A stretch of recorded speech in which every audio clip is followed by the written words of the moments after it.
welcome this evening. My name is Nathan Lott. I am the Policy Research Director and Advocacy Coordinator for the Preservation Resource Center of New Orleans. And if you're here, it's because you follow us, PRC, on social media, or you get our emails, or someone you know does. So thank you for giving us a chunk of your evening. I hope this will be a rewarding time well spent together. This is the fifth in our installment of Building New Orleans Then and Now. It's an ongoing spring dialogue series. We're doing this May, which is Preservation Month, with local architects talking about the ways that they learn from historic architecture. They get inspired by architects of the past and take lessons from working in historic districts and historic places in our city and apply it to their work, continuing to build our beautiful city of New Orleans. So before I get into introducing our guest tonight, let me invite you, if you're not a member of the Preservation Resource Center, to join the organization. You can do that online at our website, prcno.org. And your membership dues will support great classes like this one and the others in the series. While you're at prcno.org, you can actually go to the online event archive and watch all of our programming for free there, or link to YouTube and watch it on YouTube. So if you missed any of the prior ones, definitely check them out. And as a member, you will receive our magazine, Preservation in Print, 10 times a year. And it includes practical advice for owners of historic property. It also includes information about development going on around the city, and lots of really fascinating historical articles by Richard Campanella and others. So that alone is worth the price of admission, so to speak. And I also want to let you know this May, actually started in April, but going through the end of May, we have our Revival Gala Vent. So normally when there's not a global pandemic happening, we have a spring fundraiser event called a Revival Gala, and that raises money for PRC programs. But we couldn't do that this year, so instead we are having a Gallavant. And you can Gallavant around town with the guide here when you register for $30 a person. There's in this maps and routes to explore different parts of the city. So Bayou St. John in Mid-City, Uptown, and Carrollton, Pontchartrain Park, different places that are listed on the National Register of Historic Districts, Historic Places, sorry. And within the guide, there's information about the sites you'll see along those routes. So whether you walk them, jog them, bike them, or kayak them, you can appreciate the beauty of our city and be active while we still have a little bit of nice spring weather. And of course, the proceeds from that will go into PRC programs like our Revival Grants program, which helps to make repairs to homeowners in historic districts like Treme, who otherwise are low in median income and can't necessarily make those repairs themselves. And that program has helped more than a dozen homeowners receive forgiveness from the HDLC for fines they otherwise would have received. So that's a great program, and you support that when you support the Revival Gallavant. You also, last plug, get a t-shirt that says preservation is a marathon, not a sprint. So let me now introduce to you my colleague, Anna. Anna Pernis is our Director of Building Conservation and Education, and among the things she does is administer that Revival Grants program I was talking about. But she also has put together a really exciting new course called Maintain Right. So Anna, welcome. Thanks for joining us. Hi, thank you for having me, and thank you, Andrew, for presenting tonight. I just want to celebrate that we're all coming together and more events are happening, and we've got the Maintain Right being launched this month, along with class series that will be held every Tuesday through the month of June. And we'll be also launching some short videos later this month through our social media. So make sure that you follow us on Facebook or Instagram. Again, due to the generous support from the Louisiana State Historic Preservation Office and the Joanna Favreau Fund for Historic Preservation of the National Trust for Historic Preservation, the PRC is proud to be a resource to homeowners to empower them with the knowledge they need to spot potential problems in their houses and find ways to address them, including who to call when problems require a professional. So tonight we're talking with Andrew, and hopefully we'll be touching on a couple of these maintenance issues that you see in new and old programs and designs. So thank you. Yes. So now on to our very special guest, Andrew Liles. Andrew is an adjunct professor at the Tulane School of Architecture, which is where he received his master's degree. Before that, he received his undergraduate degree in architecture from Mississippi State University. He is a fifth-generation Mississippian and quite proud of the fact, but practicing today here in New Orleans, where he lives with his wife and their two sons. And his firm is A.M. Liles Architecture. And he's going to show us some examples of work he's done there, and also his observations around the city as it relates to the way buildings and roofs in particular interact with water. And it's appropriate because Andrew is a real committed sustainability architect. He helped found he helped found the Mississippi chapter of the U.S. Green Building Council, serves on the board now of the Louisiana chapter, and also represents the Southeast on the South Central Regional Council of the U.S. Green Building Council. So, designing for environmental sustainability and just designing for environmental compatibility in New Orleans means designing for the second wettest city in the United States and rain events of 8 to 10 inches. So, when we were talking about starting this series of dialogues, Andrew was very gracious to give myself and our intern Laurel Fay some time out of his schedule to just sort of brainstorm. And one of the things he said was, what could be more audacious than a flat roof, or attempting to appear to have a flat roof behind a parapet in New Orleans. And so that's sort of the inspiration for his talk tonight. And Andrew, thank you so much for being with us. I'm real excited to hear what you have to say. Definitely. Yeah, and thanks for the invitation. Thank you, Anna. Thank you, Laurel, for the images, wherever you are, for putting some of that together. I'm going to go ahead and share my screen, and hopefully that is the title slides there. Just a quick clarification, I probably hadn't updated my bio in a bit. I rolled off the board of the Green Building Council. I didn't want anybody to get mad if I wasn't on there. But I did, weave my civic duties over to the AIA, so I'm president-elect of the New Orleans chapter. But I still want to upset anybody over at the USGBC. Well, congratulations! Congratulations to you thank and you. to AIA. There's also, from what I understand, a bit of a lag in my slides. Probably my fault because they're large. So if something weird happens, it's because I'm talking about the slide in the future, because I can time travel. All right. Just like Nathan said, I've always been intrigued by water movement across buildings and away from buildings, most likely because it was drilled into me in my undergraduate that that's one of the primary functions, or one of your primary drives of architecture. And even my mentors in my first couple of offices before I started working for myself. And I start with this slide. This is right outside my daughter's dance company where she does ballet. And I think it's funny because, A for effort, they're moving the water away from the building, right? And it's not gathering and they're moving it.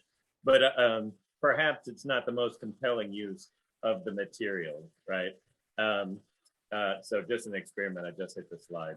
So the next slide is going to show that these two, just another angle, showing that these two down gutters and downspouts run to one corner. And then they arrive together with this another one, and then they erode. And again, even laid best intentions, you'll see this little bit of erosion. So I'm going to kind of try and talk about using these systems or just using these systems in a vernacular way, or dancing between both. The two. I did want to, what I love about going last is I can riff off other people's work. And so I can call out Alec too and tell him I've got a bone to pick with him because I can't unsee H.H. Richardson in his bathrobe. So for that, Alec, I'm a little mad at you. But Jenny did a little bit on the Peachwa house, right?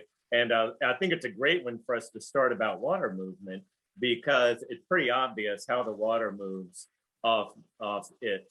And, you know, built 200 years ago, it's obvious that there's this overhang, right? And then this overhang is larger than the body of the building, and the water runs off the edge, right? A rural condition, when it started, it's kind of a great way to do that. That's probably what I was drilled into in school, right? Keeping the water moving away from your building and all through and away from your building.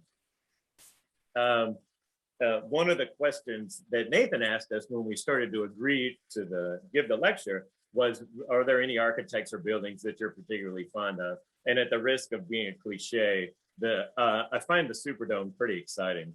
I know that's like, you know, my son's a soccer nut. I know it's like saying you like Messi or Ronaldo, but spatially, when you see it, hopefully it's on the screen, I love how sectionally it transitions from this square block up to this round dome. And it's just that simple move of that intermediate shape that's not necessarily a square, but not necessarily round. But what I want to talk to that applies to this is you'll see in that corner where this roof, and it's actually the exact opposite of the Pichwa house, right? The roof of the Superdome actually demises before the wall, and the entire rain, all the rainfall that hits this thing goes basically into the building, right? Sounds counterintuitive and a horrible idea, but it's actually a beautiful use of it for all the right reasons, and that's what we're going to talk about. There's a diagram showing up that you'll see in the iterations when the Superdome was being built. It's beautiful, showing how big the dome is, right? Compared to St. Peter's, the middle one, well, the one's in the middle, the Florence Cathedral, the dome, and the Astrodome and the Louisiana Superdome. So it's truly still massive. I should have figured out, like, in the ratio, how big it is comparatively. Well, do you know how much water it can store, or how much, what's the water volume that? Yeah, you know, I should have looked that up, because these images are going to blow you away when you start to see inside that thing. Yeah, I even had the acreage, like the amount of acres that it covers is something wild as well. I should put that in my notes, or maybe someone's going to text it and type up to it. So, oops, did somebody just do it? So this was the inspiration of a developer that's in my notes that are in the PowerPoint, who wanted to rival the Astrodome in New Orleans with this long span structure. So the Superdome breaks ground in August 12th of 1971. I have to keep moving the faces. And then, so it starts being built, and it's these two systems, and it's a pioneering system for the Superdome at the time. There's what's called a tension ring that works its way around the outside of the walls.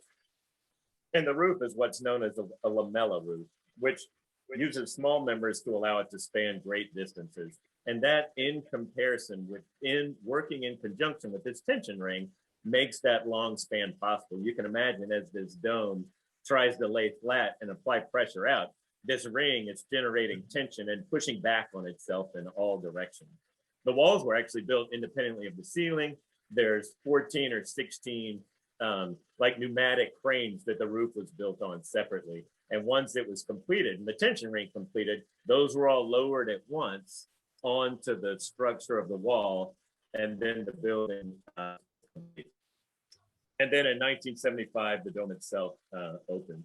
If somebody's into plagiarizing, I would love this on a shirt. I think that'd be a brilliant t-shirt. So if it's shown up yet, the Superdome open sign would be a great one to put.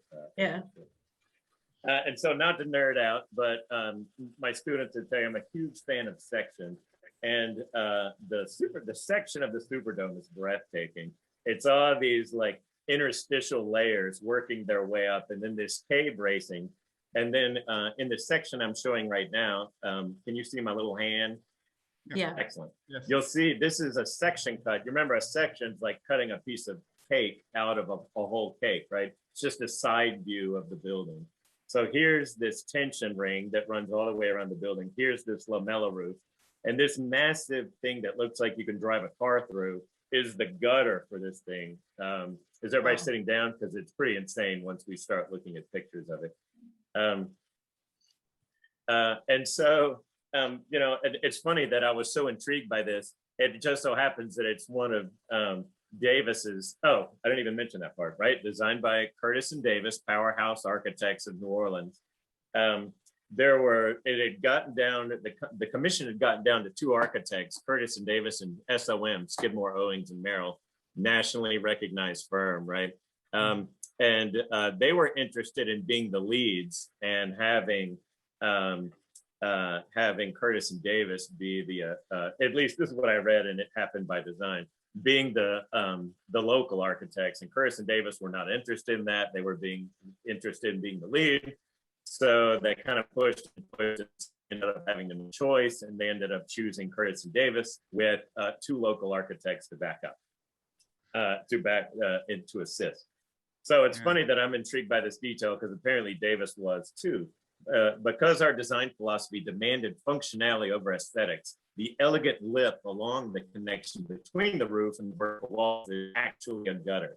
12 feet deep, it collects and controls rainwater as it rolls off the roof. If it were not there, downtown New Orleans could be flooded by every hard rain, right? So obviously, the Piedmont house would not work here. All of this rain would be shedding onto the plaza, and you know, and probably projectile speed as it landed. Well, yeah, it's really fascinating the marriage of kind of construction technology and design as well, as you were describing earlier. You know, yes, yeah, no, you can't exactly. necessarily do conventional approaches to get innovative results, right? So this is a really an example of not just thinking about what the finished product is going to be like, but thinking about how you're going to get there. Nathan, it's like we rehearsed this, like that perfect segue into the next slide, because what you'll see here is, hey, Nathan, how do you need an elephant? One bite at a time. Perfect, right. So you can see this I don't giant need elephant. ring. No, wait, I don't want hate mail. I don't need actual. No, exactly. Right, so this ring is actually made up of individual bathtubs. They're not literal, right? But designed, yes. So you can see each, I'll zoom in, like you can see each one of these bathtubs get installed as they work their way around the building. And then, and it, just like eating an elephant, not that we have anything against elephants, you can see in a true photo, hopefully you're seeing it now, the inside of this ring. This whole roof washes down into these individual bathtubs. And you'll see in each one of these bathtubs is a little downspout, exactly like the one at my daughter's dance school, right? No different. It's just an ingenious use of consistent materials, which is kind of what this lecture is about, what I'm asking, what I think a lot of us do already. But isn't that great that the Superdome comes down to the same gutter and downspout that I kind of showed at the introduction of the meeting. I want to give props to Gould Evans, who did the reskin of the gutter and allowed me generous use of their photos and their sections. So you can really start to get the scale of how big this thing is. This is a ladder that a human comes down, and this is this width. So it's almost, I think it is like the width of a car. It's a shame those individual bathtubs are there. I kind of want to drive around it, at least bike around it, maybe run around it. But you can see it's just breaking it into conventional means and conventional architecture, right? There's a second section that shows a pretty interesting component of it too, that each of these individual bathtubs has an emergency valve, which is called a scupper. Y'all probably know what this is. It's this little, if you can see it, it's this little hole right here. And as this tub fills up, if the downspout is blocked, that's another way this is such a well-designed, each tub has its own down drain. And if it clogs, this tub fills with water, and then water starts to come out that scupper. And I don't know if y'all have noticed it before, but if you look at the outside of the dome, there are these little holes all the way around the scupper. So if you're at the dome and suddenly water starts squirting out that little hole, we all know now that that downspout is clogged somewhere in the building on the way down. And you know exactly, it's like a, it's almost like a key system, right? So now you know exactly which one's clogged because of the water coming out of the hole. Yeah. It'd be nice to see all of them kind of overflow, and it'd be like a nice little water feature downtown. Well, it would be horrible actually, because it would mean Yes. the entire system flood. Yeah. Where does where does the water go once it go down like through the actual downspout? How do they just have it running through the building?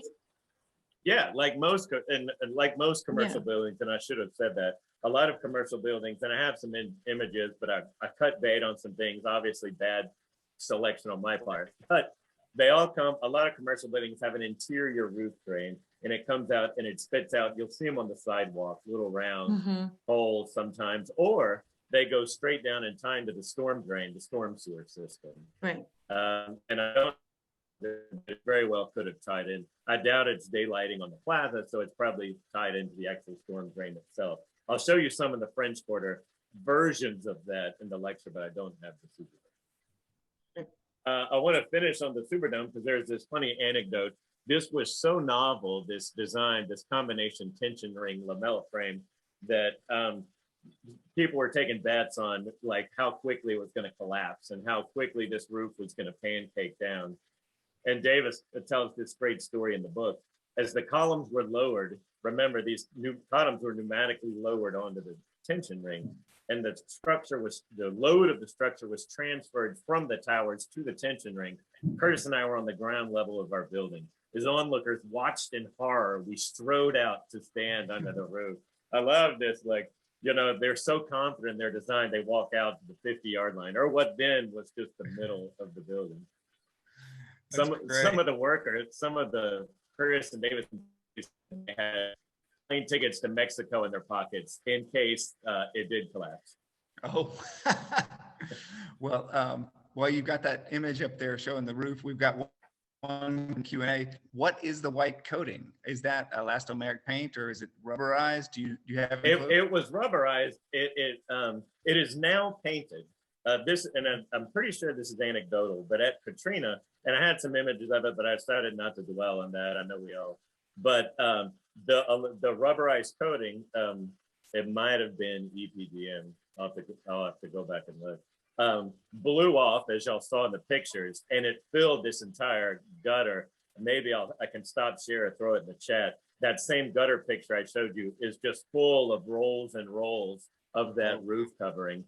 And so after that, it was painted.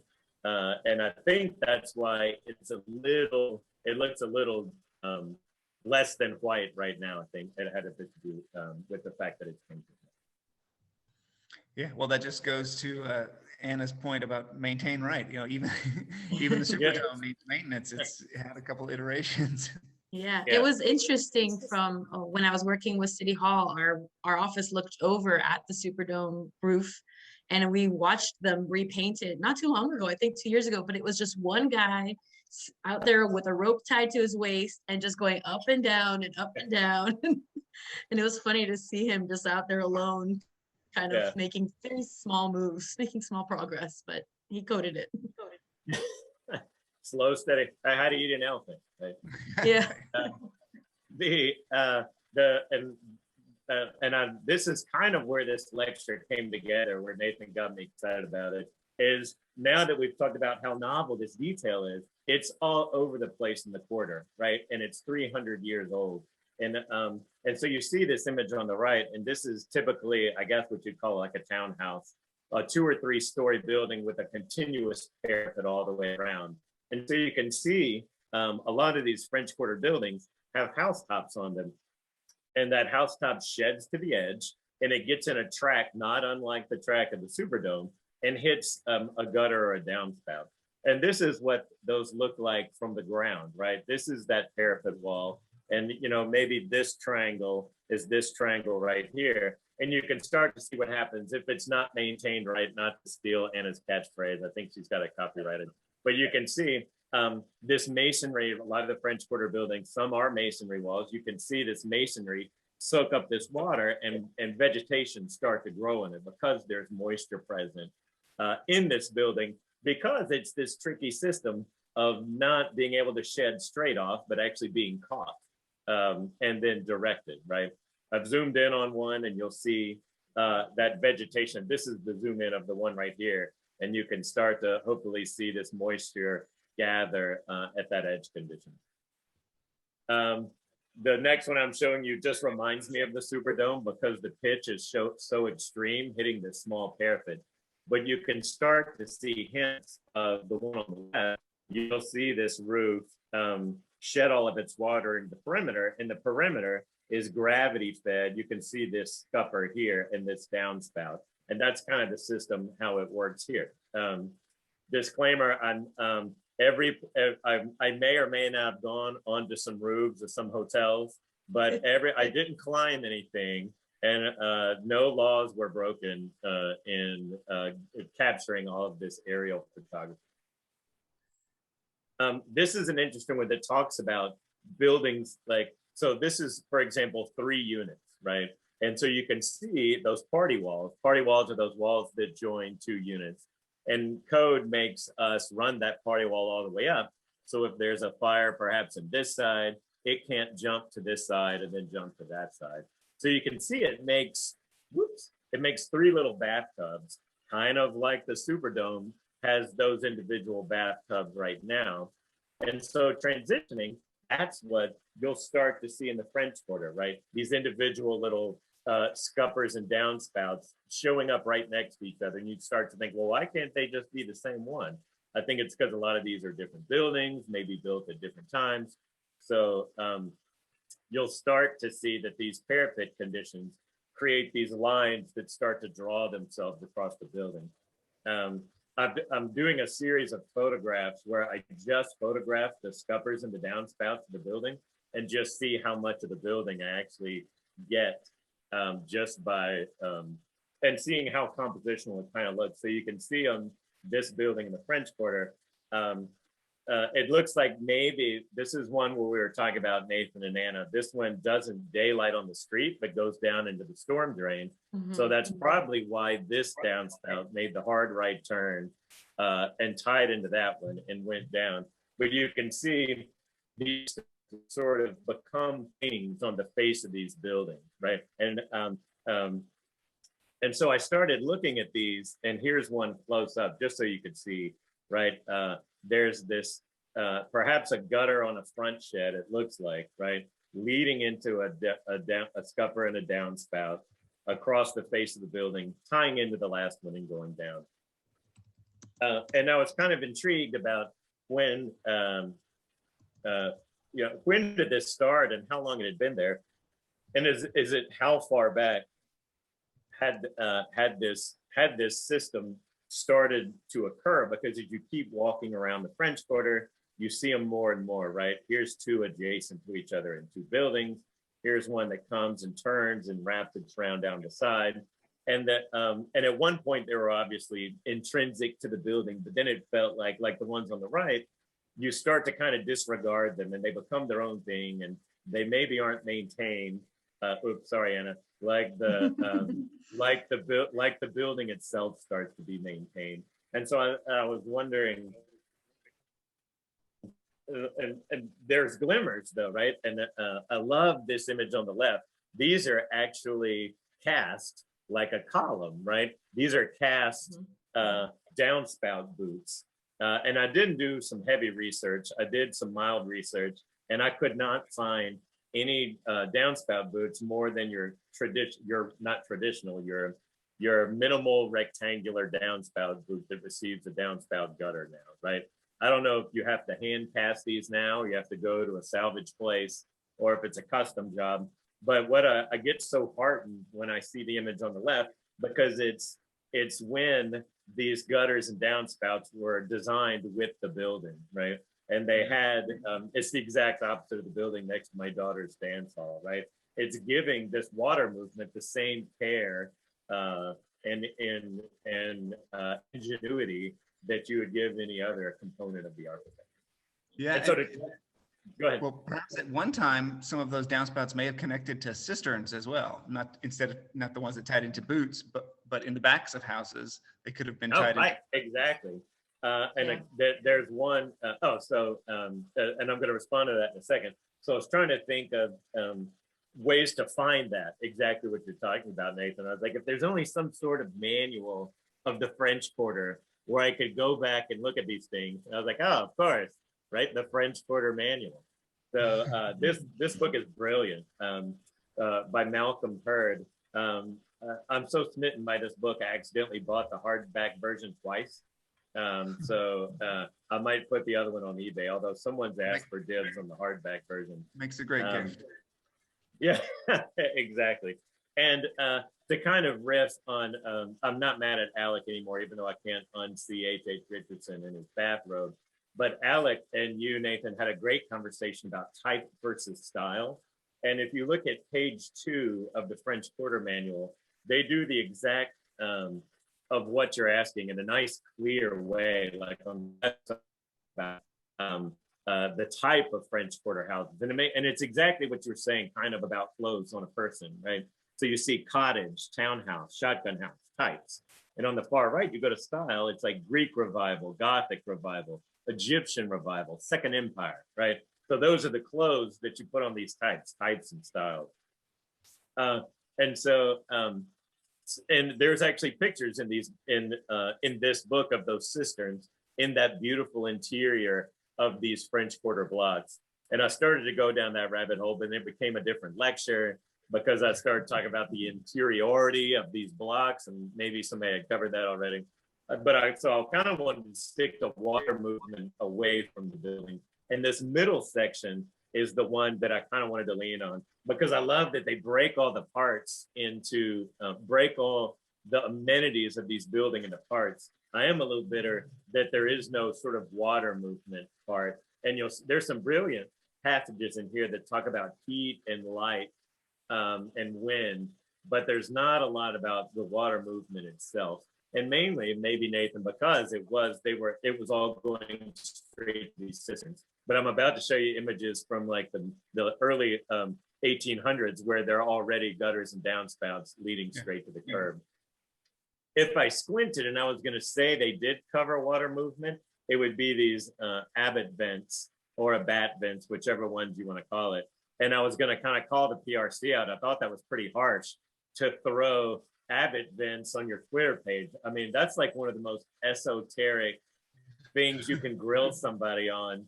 Like, I mean, I think that's pretty hard to go on the, I like that y'all are keeping your game pretty high. I don't know if anybody online. Yeah, our social media guru, Davis, has become a real architectural whiz. And I think he's a victim of his own success, because now he's got to come up with a new architecture quiz every week. So yeah, if you don't do the architecture quiz, you need to be following PRC on social media. Yeah. So Abbott Vents are these little secondary roofs that come off your main roof to do several things. Like, and here's the page from it, and I won't. So let's all sit down and read this together. No, not really. But this is a great quote by Latrobe, some guy named Latrobe. I'm not exactly sure who he is. I'm just kidding. Y'all probably had 600 lectures on Latrobe, but this is one where he celebrates this overhang because of, the exact same things that we know it does. It keeps that masonry front wall cool, right? And he ends this quote about him being able to traipse down the street to his friend's house, perfectly dry in the rain. There at different heights, he's going under all these secondary vents and patios and balconies, and can go all the way down the block without getting wet on these things. He does mention that the eaves discharge the water into the gutters right here, and that's from 1818. So we know there's already eaves and gutters in 1818. And so here's some, like an 1834 image on St. Louis Street, where you can see this this water rushing to the face of the building, and then these two dedicated captures of this gutter and this downspout. And this one even looks like one of these cast boots already. And it fits perfectly. It feels like, the shutters equal value, right? And it's funny that the shutters have maintained their equal value, but you see the downspouts now and they're just getting manhandled. So, and maybe, so I tried to kind of find that path where downspouts started losing favor and flavor. And you can see here's one from the 1830s, the mid 1800s, where they're starting, it looks like it was a retro, right? Because it's starting, maybe this is one, and this is total speculation, where it leaves the cistern and starts to come down the face of the building. So you can see it dog legs 2 or 3 times on its way, but then it disappears and it looks like it ties into, I can't tell, the resolution's so small, I can't tell if it daylights or not. But it's interesting that they start to lose a formality as time progresses, right? And I end on walking through his building with this image because I love this gutter and downspout on the left side, and then these 2 gutters that actually span the courtyard and run water like all the way across the building to the other one, as opposed to trying to find like a formal aesthetic way to do it on the opposite side. It's like they didn't want to like poke through the balconies, or that was more important. Just get around it somehow and paint it so that it either disappears against the building. But I think the important thing, like for the maintain right program, is that, you know, that water movement away from the building was so important that they were finding ways to do it no matter what, because getting that water away from the porch meant that means no water on the decking, no less water on the siding or on the masonry, and that's when that stops that vegetation growth or any deterioration that's happening. So it was an important thing back then, and it's still something that we are constantly telling homeowners to put on their house. Agreed. I did want to zoom into this one. This is where one of these Hurd's great quotes that's, and I will maybe read this one, that so many of these components control the effects of light, heat, and air and heat are revealing the responses of, and he's talking about the components of the architecture of the French Quarter. The responses of these buildings to climate and the synthesis of these responses with the city's centuries of cultural mixing comprise a quite specific response to place, right? The stuff of a regional architecture. Such a great, compelling quote about this combination of our culture and a vernacular response to climate are what makes regional architecture. It's so concise and it's kind of hard to define that, but I think he does a great job. This quote below we won't read, but it's this anecdote of a gentleman walking through the quarter, and he talks about the architecture is so compelling that it even looks like it's passive, right? It even looks like it mitigates heat and light, and it looks like as an architecture that it battles the elements, which is exactly what Hurd's talking about in that quote.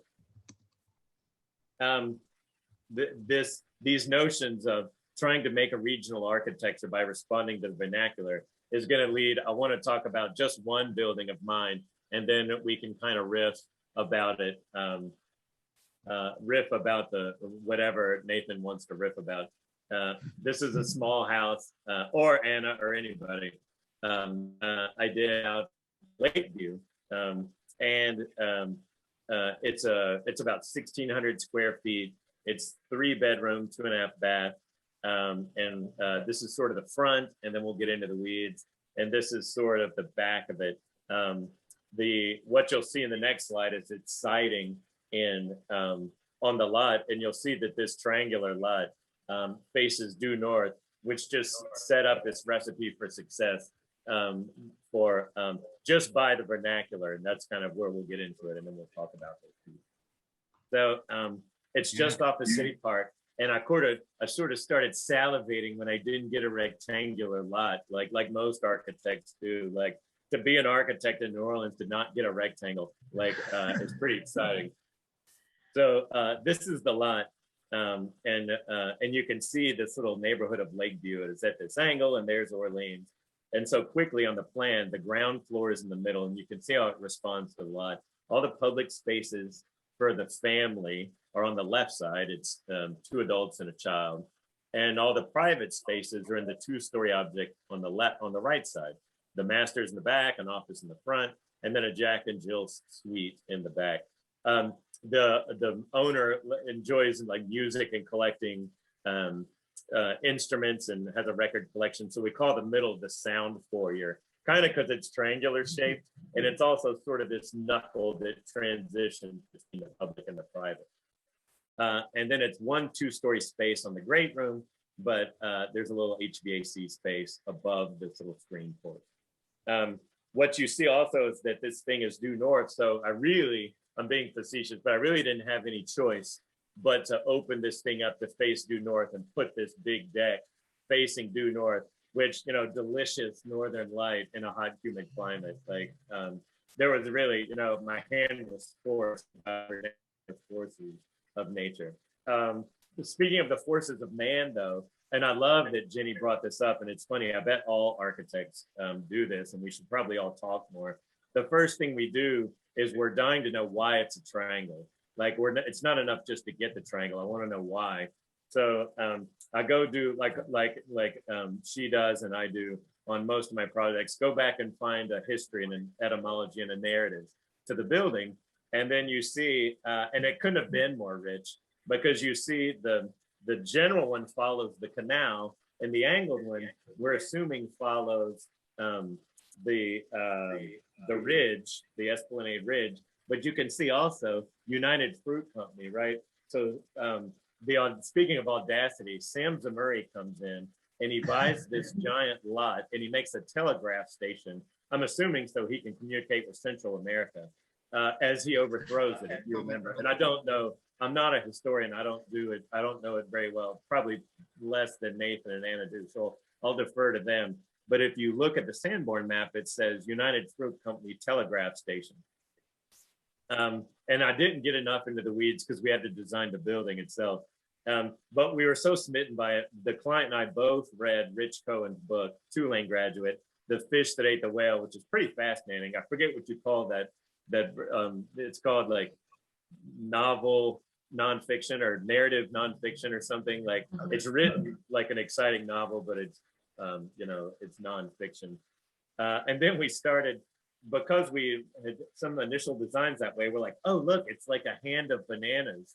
And the middle banana is the public space, and the two wings make up the bananas of the private space. So, and we were so smitten by it. I had seen this lecture at AIA National 2 years ago about a residential architect that started dating buildings. And I'd never done it. I'd never put a cornerstone. I graduated in 97 and I'd never put a cornerstone in the building. So this was the first one. I had an intern, we built a mold and we cast the date 2018 and an actual banana. We put half a banana in the mold and we cast it. So we have an actual cornerstone in the building that kind of gives a nod to all this history that we found. Yeah, that's great. There's an excellent. Similarly, go ahead. I was going to say, for those that aren't up to reading the whole book, there is also an excellent drunk history about United Fruit Company and Zamuri. So. Oh, no way. I got to make a note of that. I did not know that. So similarly, kind of talking about that vernacular, like we talked about, that Malcolm Hurd was talking about. We pulled a little bit of these standard typologies too. That's why you kind of see this thing's made out of these two shotguns, kind of in metaphor only, like once we start to talk about true shotguns, but reading the language of some of these vernacular pieces around the building. This is kind of a digression, but I just thought it was a funny anecdote, so it's worth mentioning. It was these two wings with this patio in the middle, and I'd pushed the left wing pretty close to the street. And if you see here, the existing site, Lakeview has a fair amount of these. It's an alley. And even on our survey, the original plot, it's an alley. And so alleys by code, by CZO, aren't required the 10-foot side setback that a corner street are. Anna, you might have, no, I don't think you were involved in this one. If not, I was like, no. Not us. No, yeah, exactly. So the city said every building, they came back and said every building needs a right of way. And so this isn't an alley, it's a right of way. And so you need to be 10 feet off the side. And it's already a narrow lot, you can tell. And I was like, well, no. It's everything says it's an alley and you don't need it. And so they're like, no, every building needs a right of way, which I understand, but they didn't widen the street. It's the exact same street, it's just changed names. And so simply by changing the name of the street, it now has the 10-foot setback. Well, So Andrew, that's why they call it an interpretation. So it's funny you say that. I started my own interpretation to go into battle. Right. But at the same time, I didn't have the 3 months and the owner didn't want the 3 months of battle.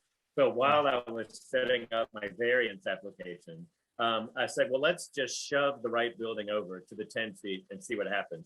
And it poked the downstairs bedroom out 3 feet from the side of the building. And so we're like, oh yeah, we're gonna do it. So I cantilevered the slab out 3 feet, and there's this little black box sticking out, which is just a third of the downstairs bedroom. And as much as I hate to give the city props, I actually kind of like the building with this little node sticking out on the outside. So much so you'll see in the little computer schematic model, we were gonna paint it yellow, kind of an homage to Sam Zamuri, and to celebrate it, not like, you know, one of my mentors said, if something looks out of place, point at it until it becomes quaint. So we were going to paint this thing yellow and point at it until it became quaint. So anyway, I think we like it better. I hate to say so. And long anecdote, long story longer. This was totally serendipitous to this lecture. This is the interior of the building, and you see we have no collar ties, no joists, no cables, and it's a combination of, we wanted this clear opening on the inside. This is a view of the kitchen on the front. And so not only we put a glue lamp all the way around it, kind of like a tension ring, right? So as this roof wants to put down, there's a circular glue lamp all the way around. And in combination, it's plywood, it's sheathing. And in combination of the nailing pattern and the glue lamp, props to Batcher, right? We called in Batcher for our structural engineering. They helped me figure that out. We're allowed this wide open, sort of stylized shotgun void inside it. So you see we are kind of dancing between the contemporary and the vernacular. The owner was dead set on a polished concrete floor. And we actually did a little bit of investigation of how do you put a topping slab on a wood frame floor and polish it and make sure it doesn't crack.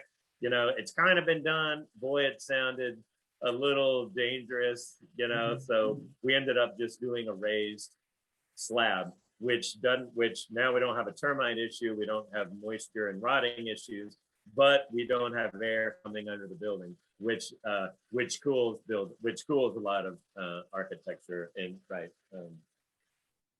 So we're kind of giving and taking the vernacular. Here's sort of looking down that long space with these doors out onto that courtyard with some initial furniture. I kind of want to end up talking about the back because that's where we talk a little more about the vernacular. This is that back deck walking out on the porch, and here's when we did push it over, it pushed the stairs out into the space, but we made it out of folded steel and kind of made sort of an object out of it. This is that delicious north-facing porch, and I don't say that because of my design chops. I say it because it's a north-facing porch in a hot, humid climate. And so we maximized it, and these are two sliding doors out of the great room. This one's out of the sound foyer, and this one's out of the master bedroom. So all of these, hold on, there's loud noise coming down the street. Well, maybe you can't, anyway. So all of them open onto this porch and make it another room in the space, right? Now, in nicer days, they leave the master bedroom and just walk across the porch into the great room, right? And it really makes it another room. It's sort of like a dog trot almost. Do what? It's almost like a dog trot. Oh, right, exactly. And between the structures outdoors. And this sheltered patio kind of becomes an Abbott roof, right? It's this narrow, shallow, protruding edge condition. And if you can see, there's no gutter on it because this porch is about 2 feet below the edge of the roof. And so the gutter, we didn't want to see it. So the gutter is actually on back here at the triangle. Let me see if, so there's sort of where I'm trying to make this parallel between the two. And where this one slopes the roof right here, our roof is largely flat. Let me go to one, there we go. Our roof is largely flat, and we put the gutter higher up on the main A-frame itself, so you can't see it from the backyard, you can't see it from the porch. So it spans across the roof here, hits this downspout, and we were going to make a little something sculptural here, but then the owner just which is fine, the owner put a cistern there and he captures it. He's got a little garden that waters it here. So, and this was, I promise I didn't camp out all day to get this shot, and because the owner actually took it, but you can see the second story blocks all the direct light coming into the great room of these two pairs of sliding doors on the first one.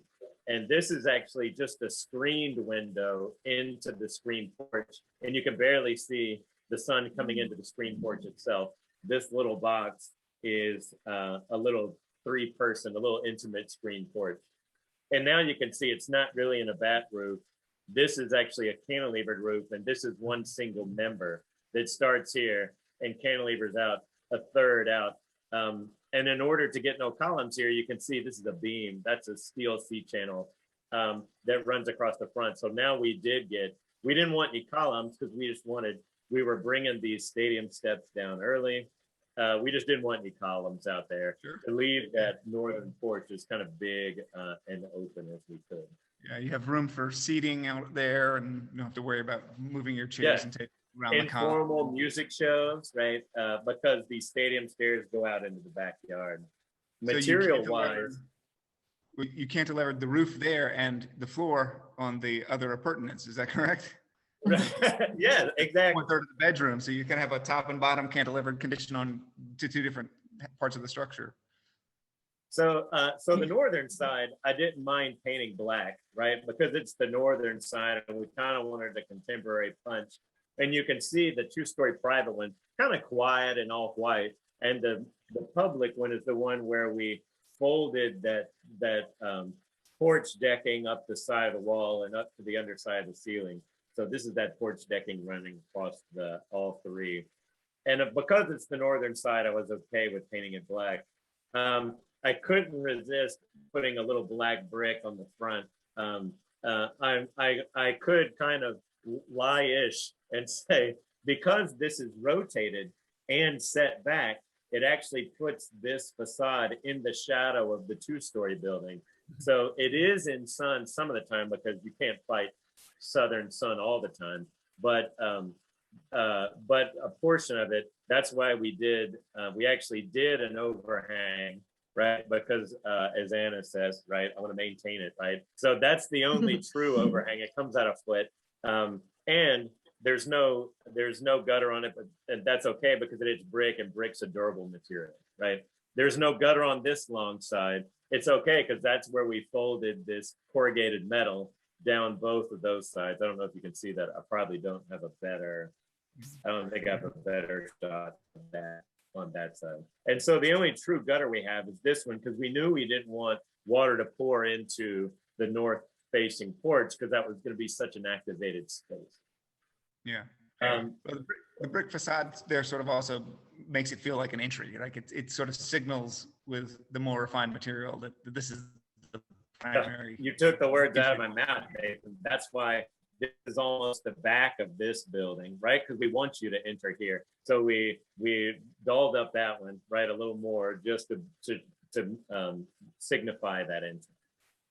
And then his little yellow mailbox to give props to Sam. Yeah, I think this is a wonderful example of how you've worked with all this different types of materiality, but created one cohesive whole, and not painting the 1/3 of the bedroom yellow, but going with black. That it's almost like a little wraparound hug that the dark portion is giving to the white portion. But yeah, tell us a little about how you thought through the materials choice, but also that there's this variation in horizontal and vertical, and like in the way that the cladding is running. Yeah, and it's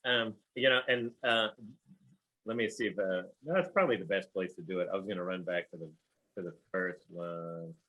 Oh, I guess they're the same, so I'll just go back to and it is kind of that we did this public sort of showy one on that's the street public one, and the quiet, more literally quiet one. It's so quiet. This is kind of a metaphor. we didn't do corner boards. One, because I love the modern look of a trim just wrapping straight around. I think, and that's a detail for those of you that pay attention, that's actually grounded in the vernacular. There's an old building just down the street from me that's probably 100 years old that has no corner boards, and that wood siding just takes that straight turn. But on these, we kind of outlined it just like you're saying, Nathan. We made brick on the front. We made it black to kind of really activate that entry. And we almost kind of want to make it look like one box looking this way and one box looking that way, right? This is the southern sun. So we did that lighter, we did the building white here, and then we did that lighter metal. And I can run back up to the city park map if you want, like that, so this folded metal really reflects the sun, and it's a lighter metal. And so as that sun is really bounced off on those sides, and we kept windows at a minimum on that side. There's just 2 small windows on those southern parts, and really focused our glazing money on those 5 sliding French doors leading out onto that courtyard. Well, I love the warm wood of the courtyard. Yeah, So- and on the back, we just kind of really wanted to celebrate that porch more. So not only is the wood, it's just basic deck board. We folded that deck board down the stairs, and then we even folded it up the side of the building of the public one, right? Not the private one, because we're kind of trying to not look at, pull attention away from that one. And then even folded it up the ceiling. It's better in the night shot, right? So you can see that materiality. This was before we had cleaned. I didn't get any good pictures before we cleaned the deck, but that's kind of monolithic in color now. And it's just naturally finished. So it's going to gray. Hopefully in 10 years, that'll all be just this gray fold, or 20 years, however long it takes. This beam, this C channel was mandatory in order to have no column. So we just left it as is. I love that it's starting to rust a little. And actually the drip edge, I might have undersized the drip edge. So there's lines coming down that C channel a bit, but I kind of like these little rusting lines coming down it. It's not going to do enough to destroy the integrity of the channel. And it also kind of adds to that materiality that we focused all these intrinsic materials intrinsic to itself on that one. If I had prepared it, I'd show you some other architecture that I do where I really focus on, I try to limit color to material. And then if I do color and paint, just because the maintenance of it, I try and limit it to white, just so there's kind of one color, and that kind of forces me to kind of investigate material.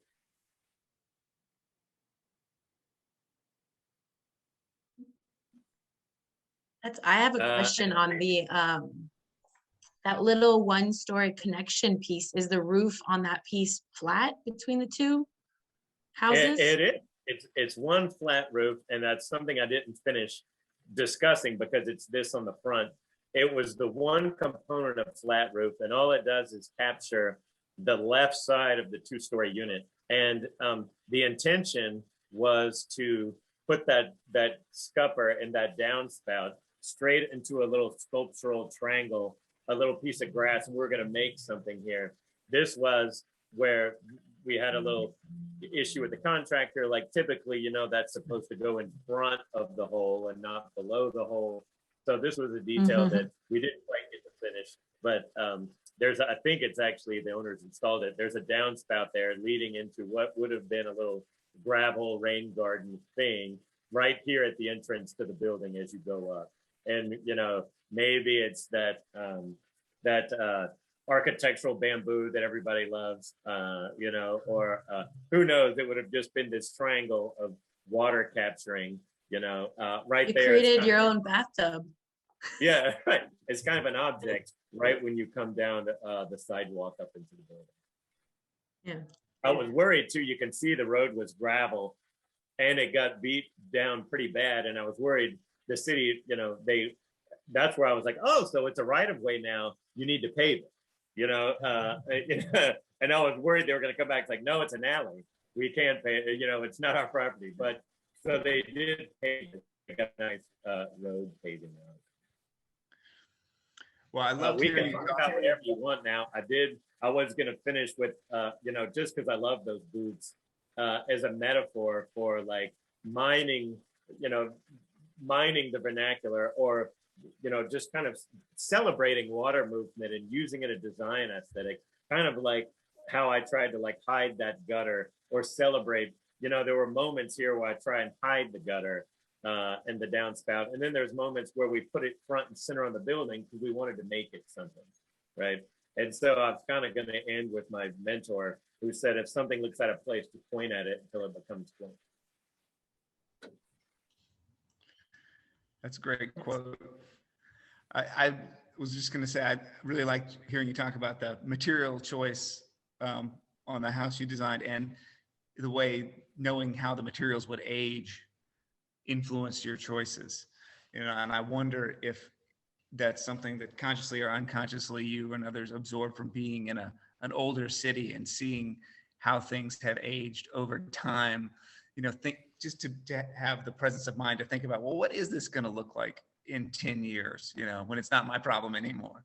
Yeah.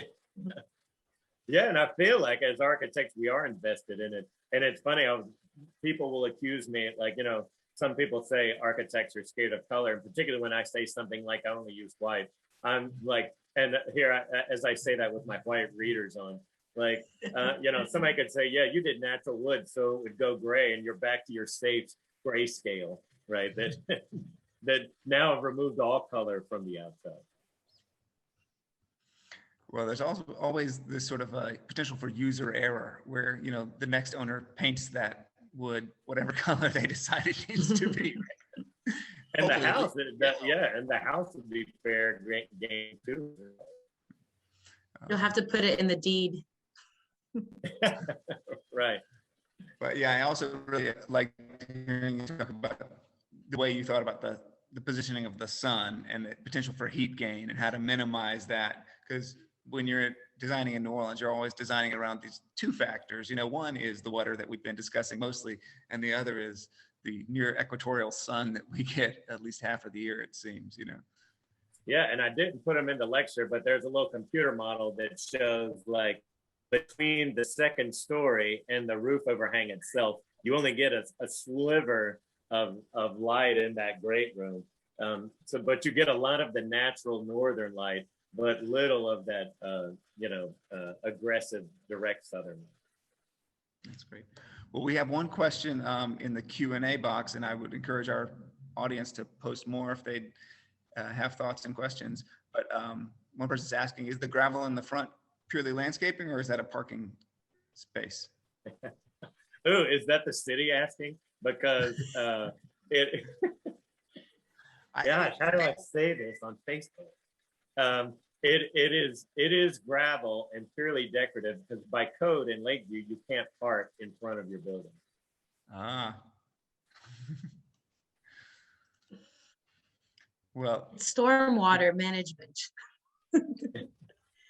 Yes. Oh yeah, and it percolates. Yeah, like true. That's true too. That and we tried to do that everywhere except the sidewalk, and even toyed with the idea of porous paving for the sidewalk, but for that little amount, we ended up passing on it. Our deck is even spaced the deck. It's not tongue and groove, where you put that 1/8-inch gap between it, so the water can get. So every bit of it is porous except for the sidewalk, the building itself, and we even we just left the under the deck is just gravel. Yeah. Well, someone else has asked a question about the pitch of the roofs. These look like they're pretty steeply pitched, especially compared to those hipped roofs we saw in the French Quarter earlier, where people are trying to squat them down as much as they can to hide them behind the parapet walls to look more Greek revival.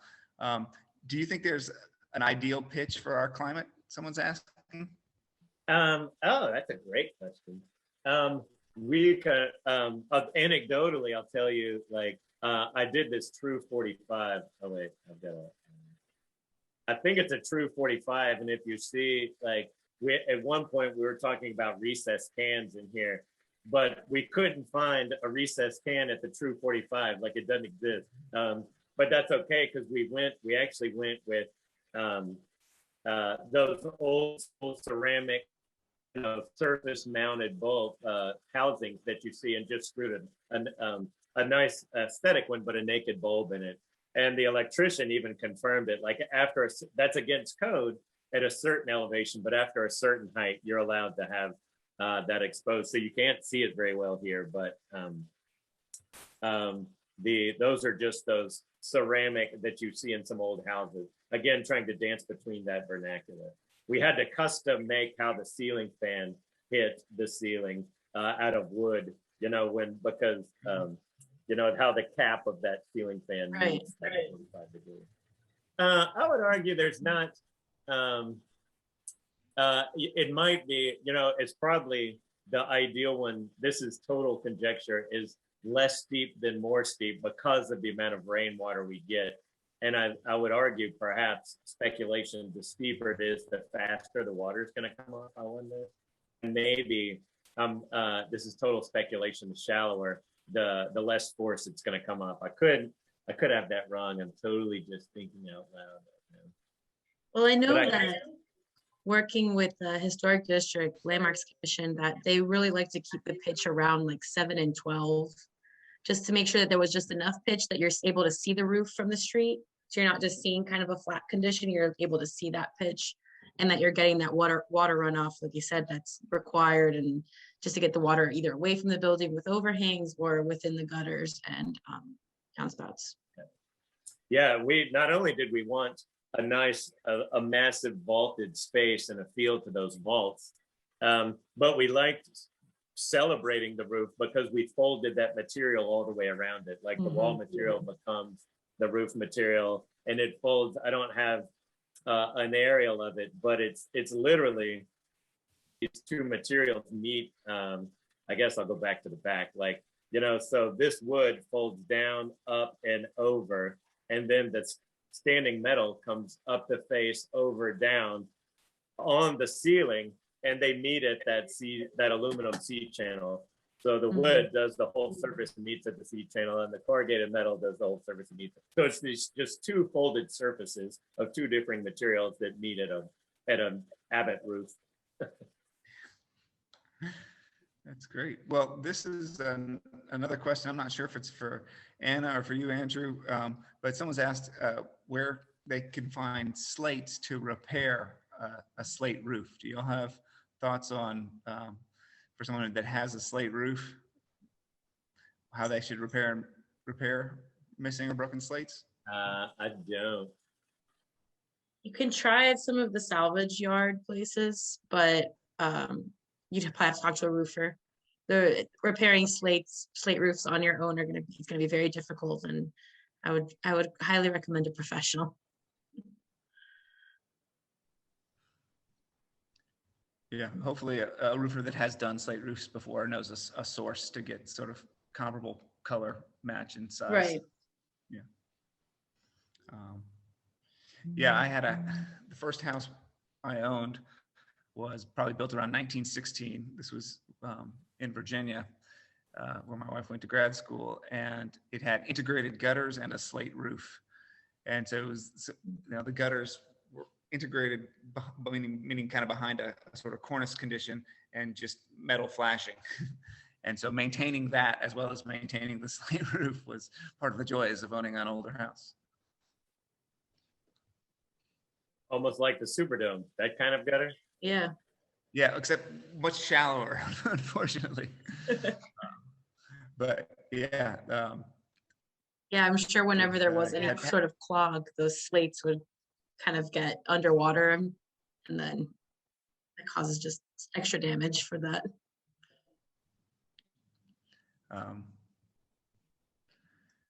So someone else is asking, the flat roof at the deck of the house you designed, Andrew, how is that drained? And that's the one that if we go, I'm trying to go back. That's the one that, and it's really only like the side, it's like 10 feet. It's like a 10 foot by 10 foot triangle. Like it's probably the size of a large bathroom. It's not that big of a space, and it's a single slope, and it slopes code minimum for a flat roof. I don't even remember what we did, like maybe like 1 in 8, but it's I wish I had an aerial or like a second story. It's a rolled membrane, and it slopes from that edge straight forward like a triangle where the point is the lowest and the back leg the highest, and that's where it comes out at that hole right there into this downspout. Great, thank you.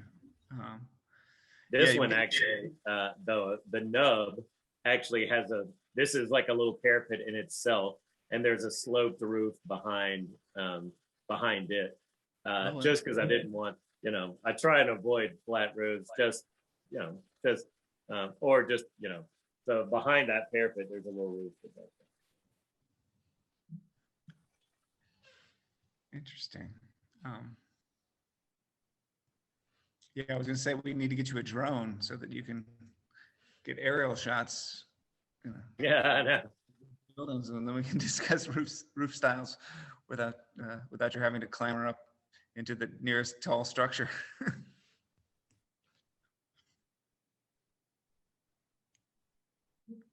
All right. I'm looking to see if I'm missing any questions. Folks, if you have them, please do feel free to put them in the chat. So there's another question about sizing of gutters. So would you size the gutters larger for a steeper roof, or brace them more depending on how the volume or the flow that you expected to come off? Yeah, I think one thing I've had to do, and it was actually on my house, it's called a gutter stop. And these come standard, I mean, if you want one, and it's not very aesthetic. It's a little raised piece of metal. So when that water is rushing down, it's got a little break, because like when it is too steep, that water will sometimes go over your gutter, right? If it's coming in with enough velocity and miss the gutter completely. The fact that this is steep, but it's only half of that width, and it's kind of a narrow width, we're not having that problem on that one. I mean, maybe today, it's funny that we're giving this lecture now, and the past 3 days have just been, ridiculous with rain. But there are sometimes you need a gutter stop, but I don't, outside of that, I had never done anything like, your gutter pins. I've never like doubled up gutter pins or anything like that. All right, well, what about flat roofs on modern buildings? So someone's pointing out the Make It Right houses and some other, deliberately modern designs that seem to embrace the flat roof. Famously, the Spanish mandated flat roofs after the fires in the 1790s in reversed course, because it turns out with the volume of rain and the technology they had at the time, it was not a good combination. We have different technologies now. So do you think flat roofs can work in New Orleans, or is it just, I do, and I say I try to avoid them, and I'm showing you one that I did like on the front of the screen. Like, there's ways, it depends on, a lot of commercial buildings, as we all know, do them just like the way the Superdome does, with interior roof drains. And like, if you have a square building, you just put a few interior roof drains in there. You maybe put that downspout in the flange of a column or right next to a column, and then you frame around it inside your building so you can't see it. You drywall around it. I've seen people, if you just want that parapet, there's a couple I should have put in the lecture too, where you can just do a single shed behind it, and so at face value it looks flat, but maybe you're a single shed on the outside. There's certainly ways to do it. That's something we definitely saw a lot of just more recently, was that kind of that parapet condition, and kind of like what you did at the little black, the little jet out, was that you have a single slope within that parapet, so you're not really seeing that it exists. So it reads as a flat roof from the street, where you're able to get that water away from the building. Well, yeah, I feel like when people say, no, New Orleans can't do any flat roofs, I feel like, technology, I think it's okay. You just need to be, you just need to be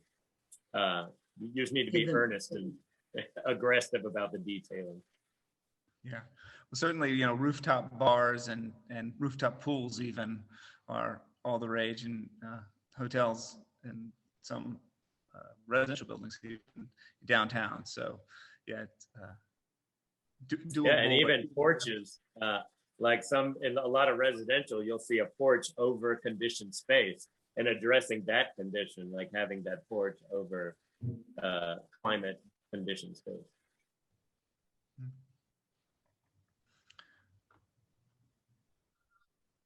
I think you might have all in the chat. I think we are.